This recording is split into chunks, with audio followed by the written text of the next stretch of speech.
কিন্তু কেমিক্যালের যে আগুনটা আছে এটা সময় লাগবে।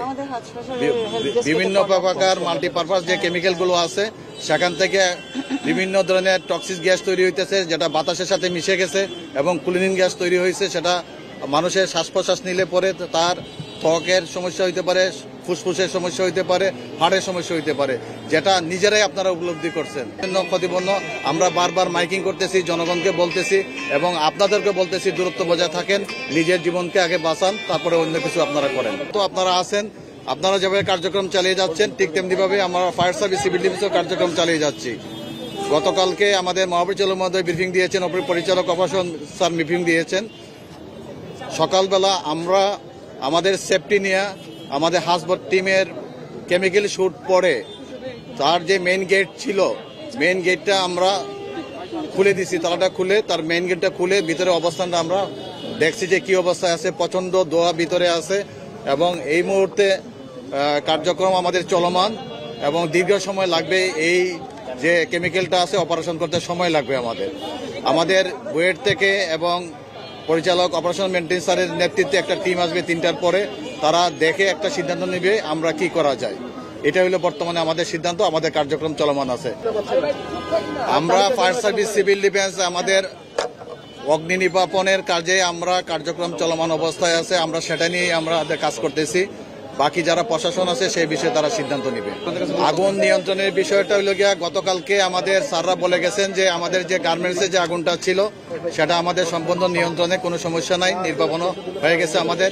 কিন্তু কেমিক্যালের যে আগুনটা আছে এটা সময় লাগবে।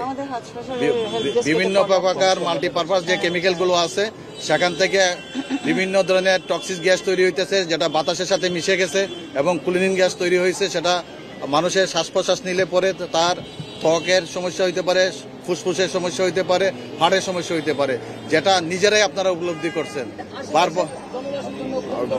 হ্যাঁ, অবশ্যই গণবসতির জন্য ক্ষতিপূর্ণ। আমরা বারবার মাইকিং করতেছি, জনগণকে বলতেছি এবং আপনাদেরকে বলতেছি দূরত্ব বজায় থাকেন, নিজের জীবনকে আগে বাঁচান, তারপরে অন্য কিছু আপনারা করেন। সময়ের বিষয়টা বলা যাবে না এখনো, যেহেতু এটা একটা কেমিক্যাল, অনেক সময় লাগার কথা। এটাকে অপারেশন করতে হবে, অপারেশন করার পরে তারপরে গিয়া এটাকে আপনার সমাপ্তি ঘোষণা করা হবে। যেহেতু আপনারা দেখছেন টঙ্গীতে আমরা দীর্ঘদিন এই কেমিক্যাল নিয়ে আমাদের অনেকদিন আমরা কাজ করছি, অনেকদিন আমরা সেখানে অগ্নি নির্বাপনের কাজে ছিলাম এবং পরবর্তীতে যখন ফুললি সেভ হয়েছে তখন আমরা বলছি যে আগুন নির্বাপন হয়েছে। ধন্যবাদ। চমৎকার প্রশ্ন আপনার কাছে পাচ্ছি। ফায়ার সার্ভিসের হাসপাতাল টিমের ইকুইপমেন্ট আপনারা সকালবেলায় দেখছেন। কেমিক্যালের বিষয়টা কিন্তু খুবই বিপজ্জনক, খুবই ডিফিকাল্ট। যে স্টোরেজ যে নীতিমালা আছে সেই নীতিমালায় অনুযায়ী যদি আপনারা সেখানে গুদামজাত না করেন তাহলে বিভিন্ন কেমিক্যাল একসাথে হয়ে বড় ধরনের একটা বিস্ফোরণ হইতে পারে, বড় ধরনের বিক্রিয়া হতে পারে, যার কারণে কেমিক্যালে অগ্নি নির্বাপনের ক্ষেত্রে আপনার সময় লাগবেই। এটা স্বাভাবিক বিষয়। অবৈধ রাসায়নিক গুদাম কারখানার বিরুদ্ধে আপনারা কোনো চিঠি দিয়েছেন বা তাদেরকে কোনো ধরনের? এটার কার্যক্রম আমাদের চলমান, আমরা প্রতিনিয়ত আমরা পরিদর্শন করে যাচ্ছি। পরবর্তীতে আমরা স্যাররা আসবেন, সেটা ব্রিফিং দিবেন। এখন যেহেতু প্রধান উপদেষ্টা মহোদয় আসছেন, আমাদের সমাজ কল্যাণ উপদেষ্টা মহোদয় আসছেন আমাদের মাঝে। মেইন গেট খুলেছেন? ভিতরে অবস্থা? হ্যাঁ, মেইন গেট আমরা খুলেছি, মেইন গেট খুলেছি। ভিতরে অবস্থা একটু বলবেন? ভিতরে অবস্থা প্রচন্ড ধরনের আপনার দোয়া আছে, সাদা দোয়া আছে, যেখানে ভিতরে ঢোকা যাচ্ছে না, এখনো ঢোকা যাচ্ছে না। এখনো আমাদের অপারেশন কাজের জন্য এখনো নিরাপদ না।